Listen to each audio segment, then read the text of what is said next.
အားလုံးပဲမင်္ဂလာပါဒီနေ့ဒီကွန်တိုက်ထဲမှာဘာရှိလဲဆိုတာကိုလိုက်ပြပါမယ်ဆိုင်တွေကတော့အများကြီးပဲ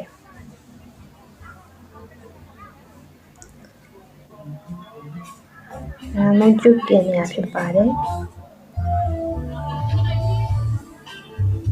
ထိုင်ရတော့မီးဖိုလေးနဲ့ကင်တဲ့အတဲလေးတွေ့ရပါတော့ဒါကြတော့လက်စင်းနဲ့ကင်တာ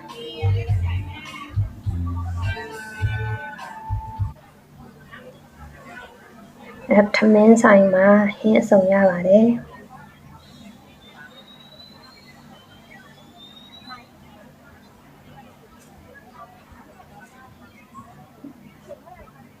ခနွန်ကျင်းလို့ခေါ်တဲ့ထိုင်းမုံဟင်းခါရောင်းတဲ့ဆိုင်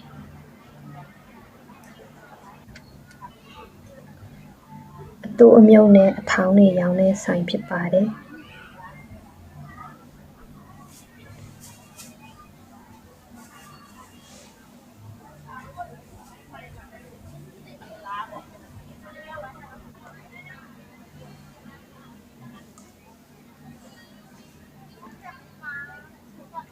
အကျော်လော်လေးရောင်းနေဆိုင်ခေါင်းမုတ်ရောင်းနေဆိုင်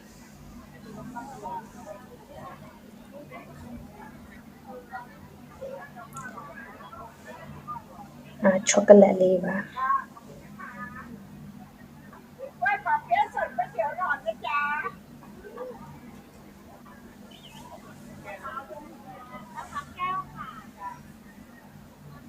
မုံအချိုလေးပေါ့နော်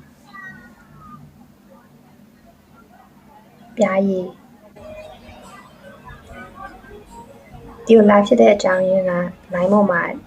ဒီအတယ်လေးတွေ့လို့ပေါ့နော်ဒါမုံအချိုလေးရောင်းတာဒီတွဲလောင်းချိတ်ထားတဲ့ဟာဘာလဲဆိုတာသိချင်လို့လာခဲ့တာကစိုးဦးနဲ့အဲ့ဒီမုံနဲ့ရောင်းတာ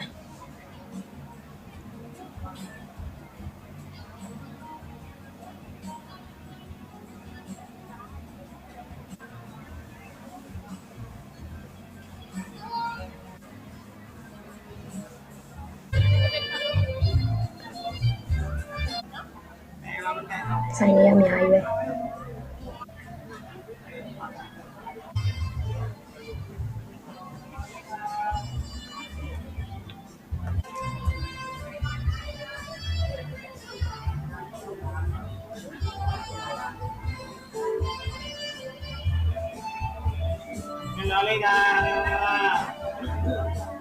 ကောင်းရင်ကြည့်တော့မဟုတ်ကောင်းရင်ထဲမှာဝါထဲမှာကောင်းရင်လေးထည့်ထားယူကြနေပြီးတော့အဲ့လိုအတန်ပါတဲ့ဟာကြီးပြောပြရမယ်တဲ့အဲ့လိုမျိုးပြောလို့လေအဲ့နဲ့ဘာတင်လို့တရားမှမသိရနဲ့ဒီတိုင်းပဲရှောက်တင်လိုက်တာဒါအစောကတင်မော်ကြီးထောင်းနဲ့အတူမျိုးရောင်းနေဆိုင်ထိုင်းမှာတင်မော်ကြီးထောင်းကအားစားကြလေတင်မော်ကြီးထောင်းမြေလို့တော့ခေါ်ကြဆို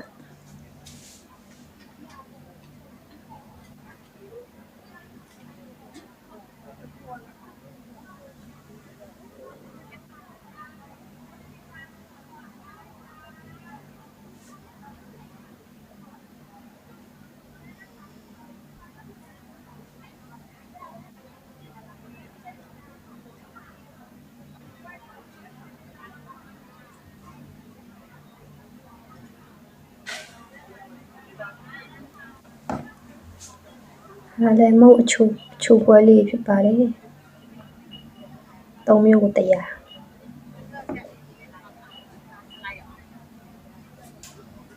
ကောင်းရင်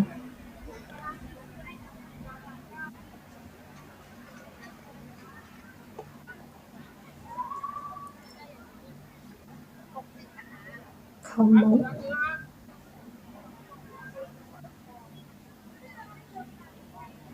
ဆိုင်တော်များရဲ့ဒီတစ်ခေါက်ပါကျွန်တော်ဖျားပွဲပုံစံငယ်လေးလောက်ထားဆိုတော့လေအရင်တစ်ခါတော့တင်ပူရဲ့အဲ့ဒီဗီဒီယိုကိုဒီမှာပြထားပေးပါမယ်